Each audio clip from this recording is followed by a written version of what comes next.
Okay, another expansion problem here. I don't know what example number we're on, but the more the merrier at this point, right? We can never do too many. Let's look inside this one logarithm. And again, we've got parentheses here. Do we need them? No, we don't need these parentheses. You don't have to put parentheses around a quotient or a product as long as there's no exponent, right? So, like, not having these isn't going to change how we approach this problem, right? But the parentheses are here just because when you plug this stuff into the Desmos, where I'm taking the screen capture from, or Microsoft equation editor, things like that, they always put the parentheses. So that's why they're there. Okay. But let's understand that we don't need. It's very clear that this fraction is inside this logarithm, and it's very clear that it doesn't have an exponent. So I don't need those parentheses.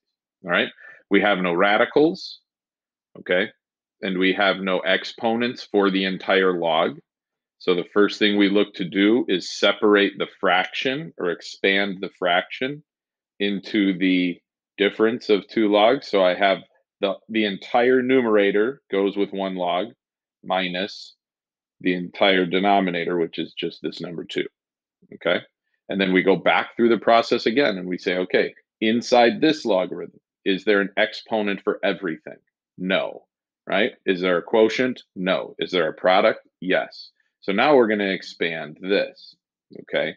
Now, it gets a little tricky sometimes when you're expanding a product after you've expanded this into a difference. Okay. But that really only gets tricky if this second logarithm has to be expanded. If we're expanding the first logarithm, this is a positive logarithm that I'm going to expand into two other positive logarithms. Okay.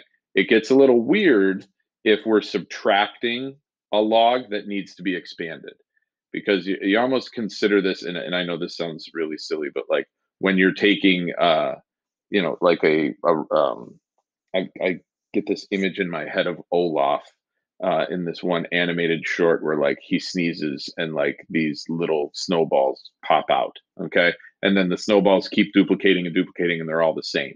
Right. So if there's a negative log that needs to be expanded, every expansion of that is another negative logarithm. Okay. This is a positive logarithm. So every expansion of this logarithm is a positive logarithm. Right. And now we have this second one after, I guess it's now the third one, right?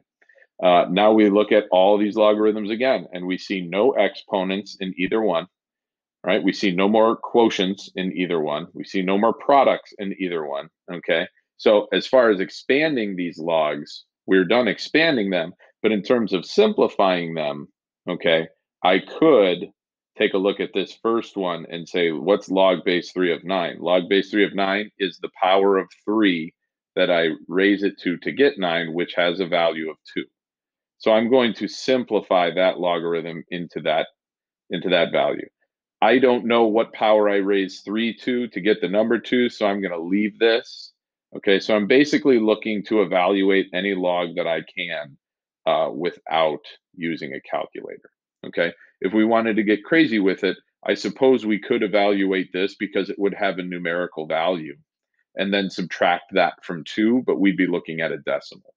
And I know it's just the policy that we don't really concern ourselves with that right now. If we get an integer value for the logarithm, fine. If you don't, then just leave it. Okay.